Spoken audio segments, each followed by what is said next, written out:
La entrevista a la carta, en diálogo directo con los protagonistas de los hechos. Nos acompaña a esta hora Diego Inclán, él es director ejecutivo del Instituto Nacional de Biodiversidad. ¿Cómo está? Muy buenas tardes. Buenas tardes, de un gusto, gracias. Gracias a usted por acompañarnos. Cuénteme, ¿cuál es el impacto que ha tenido hasta el momento el paro nacional en el sector ambiental e hídrico del país? Ya, yo creo que hay que verlo el impacto desde dos puntos de vista, uno al corto plazo y otro a largo plazo. Uh-huh. Al corto plazo es evidente el tema de las paralizaciones en afectación de servicios, especialmente en el sector ambiental. Recordemos que en el Ministerio de Ambiente y Agua también trabaja con el tema de agua justamente, y hay reporte en varias localidades en función de rotura de tuberías, suspensión de amenazas de suspensión del servicio de agua potable. Contaminación del agua también en Ambato se registró justamente en Ambato, un caso. Justamente. Uh-huh. Sí. Cuéntenos. Y en ese, ¿cuál es el...? Pongamos, por ejemplo, lo que pasó en Ambato, en la ciudad de Ambato, en la provincia de Tungurahua, que la policía denunció la contaminación con aceite quemado de la planta de agua que abastece a la población, y lo que hizo fue justamente perjudicar a varios hospitales y algunos barrios de la ciudad. ¿Cuál es la acción que ustedes han realizado para contrarrestar este tipo de cosas? Exactamente, lo que se realizó ya en ese caso es un tema de limpieza, suspensión del servicio por un tema de limpieza de los tanques que se fueron afectados, y recordemos que ya hablamos de aceite quemado, una sustancia bastante compleja en el tema sobre todo del agua, contamina muchísimo el tema del agua, hay que dar un tratamiento especial, no es una limpieza simple, digamos, de los tanques de reservorios de agua. Y esto es nada más señalar que esto ya no viene en el marco de una protesta, digamos, de derechos. Esto ya es un atentado contra un servicio vital como es el agua, que sí afectó a muchas personas, hospitales y varios sectores en general. Entonces esto ya es fuera de lo que podemos tolerar como un tema de protesta. Y como Instituto Nacional de Biodiversidad, ¿cuál es la propuesta que ustedes podrían hacer a las exigencias que hace justamente la CONAIE en base a la protección de sus territorios ancestrales? El tema de la biodiversidad, por cierto, es muy importante para nuestras comunidades indígenas. En ese ámbito, ¿cómo podemos negociar para que justamente esas necesidades que hoy se ven reflejadas en un reclamo popular que nos ha llevado, digamos, a un momento muy crítico, cómo podríamos, o a través de un instituto como el suyo, podríamos aportar a cuidar esos territorios? Nosotros somos un instituto adscrito al Ministerio del Ambiente y hacemos investigación científica, generamos conocimiento. Nuestra razón de ser es un poco que se genere información para que la toma de decisiones, la política pública, sea justamente basada en información. En este contexto, es importante recalcar que justamente la demanda que se tiene es muy válida, y lo que nosotros en el contexto de ser un país megadiverso lo que tratamos de dar información, datos que soporten las demandas. Muchas de las veces se ha declarado un tema como que todo es malo y no se puede tocar nada. Y esas afirmaciones en muchos de los casos carecen de información y contexto, y es así que nuestro rol, por ejemplo, y algo que se ha visto afectado esta semana, es levantamos información en campo.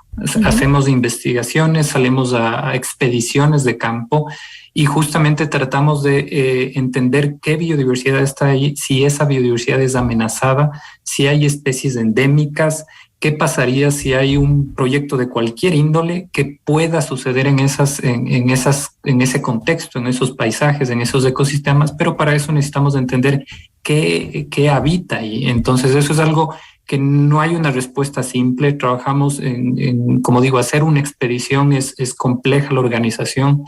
Esta semana hemos suspendido 2 expediciones que teníamos, 3 de hecho, porque el día de mañana teníamos una expedición a la Amazonía, y eso nos está afectando. Y como decía, ese es el efecto corto plazo. El efecto largo plazo un poco es más no tener información, no poder generar conocimiento, darnos a conocer al mundo con un contexto negativo de violencia, y eso obviamente afecta a todas las cooperación internacional, relaciones bilaterales que tenemos, un poco el tema de cooperación científica, y todo tiene un sentido justamente a esta misma demanda. Entonces, si se quiere conservar los sitios, ¿por qué queremos conservarlos? Necesitamos información que nos pueda respaldar eso. Y esto también afectaría a ese turismo ecológico por el que se le conoce al Ecuador, ¿no? Porque todos estos territorios de nuestras comunidades indígenas o territorios de la Amazonía que incluso, como usted dijo, generan una biodiversidad impresionante, es un atractivo para la gente en otros países para venir a nuestro país y conocer esa majestuosa biodiversidad que tenemos, esa mezcla de culturas, de etnias, de comunidades que todavía mantienen sus tradiciones hermosas. Todo eso está siendo perjudicado también, porque incluso ha habido un comunicado del gobierno de los Estados Unidos que pide a sus ciudadanos, y sobre todo tomando en cuenta que Estados Unidos es uno de los países que más turistas nos da al Ecuador, y turistas de ese tipo, turistas ecológicos, que les gusta visitar las comunidades indígenas, que les gusta conocer de nuestra biodiversidad. Ese es el mercado que también genera dinero a las comunidades indígenas y que hoy se ve afectado. Correcto, y como decía, eso es una relación de confianza. Recordemos que en Latinoamérica en general, Centroamérica, Sudamérica, estamos hablando de países igualmente ricos, pero lo que nos diferencia es las condiciones de qué podemos ofrecer, y Ecuador ha sido caracterizado históricamente por ser un país pacífico sin mayores conflictos como lo tienen otros países vecinos nuestros, y es eso lo que nos diferencia un poco para atraer turismo ecológico diferenciado.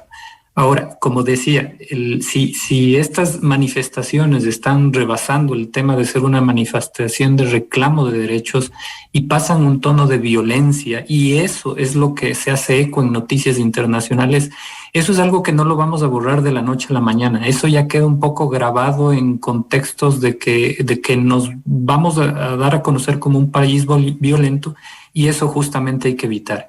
Yo digo, un ejemplo que teníamos para dar un caso, por ejemplo, nosotros estamos trabajando con estudiantes que vienen a hacer cursos de verano aquí en el país.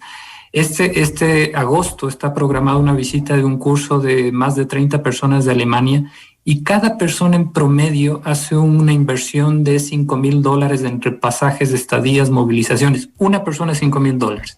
Esos son recursos que se inyectan, digamos, a diferentes espacios. Es toda una cadena de valor. En nuestro caso partimos de un objeto científico, pero eso involucra hospedaje, alimentación, transporte, servicios de guías locales con las comunidades, y todo eso se puede ver afectado si ya nuestras contrapartes nos ven como un país violento que no ofrece garantías. Entonces eso es un llamado a la atención de que las demandas sociales que pueden existir se den, pero en el marco del diálogo, en el marco de lo que determina la ley, y no pasar al contexto violento que hoy lo estamos viviendo.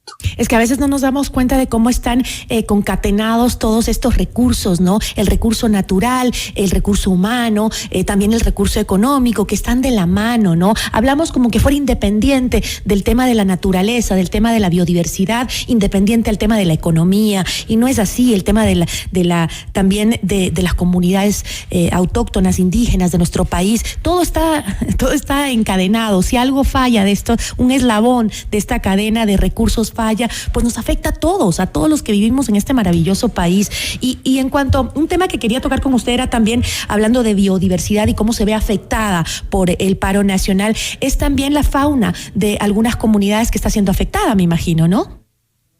Claro, esto sin duda, y hay reclamos que ya han pasado límites. Hemos visto videos que han circulado en las redes sociales donde cortan árboles que milenarios, digamos, que muy antiguos, en árboles muy frondosos que en la Amazonía se talan para cerrar las vías. Y que son el hábitat de cuántos pajaritos. Exacto, muchas especies, muchas cosas asociadas, digamos, no solo el entorno de un árbol, sino el hecho de que bloqueen permite que las autoridades realicen los controles respectivos, como controles de tráfico ilegal de madera, de especies, y eso es algo que lo estamos sufriendo, y quizás los autores de este tipo de delitos están aprovechándose ahora que no se puede establecer mecanismos de control como normalmente se hace. Entonces quizás no es un efecto tan directo, pero sí indirecto, porque impide que las autoridades hagan su labor de control de, por ejemplo, con la madera ilegal, con especies que se trafican, y es muy importante retomar el orden, retomar controles en los puestos, en ciertas vías estratégicas, sobre todo conexiones Amazonía-Sierra, porque ahí es donde se dan los mayores casos, y ahora es justamente se aprovechan de este caos para poder movilizar digamos, madera ilegal, por ejemplo, sin ningún control. Bueno, esos son los temas que no vemos de este paro, ¿no? Hablamos mucho de lo que tenemos al frente, de lo que estamos viendo ahora y lo que nos afecta inmediatamente con el tema de las paralizaciones y el cierre de vías, pero esos son los efectos que también nos van a pasar factura justamente a los ecuatorianos. Yo le agradezco muchísimo por habernos acompañado. Un gusto, a las órdenes. Una buena tarde. Diego Inclán, director ejecutivo del Instituto Nacional de Biodiversidad.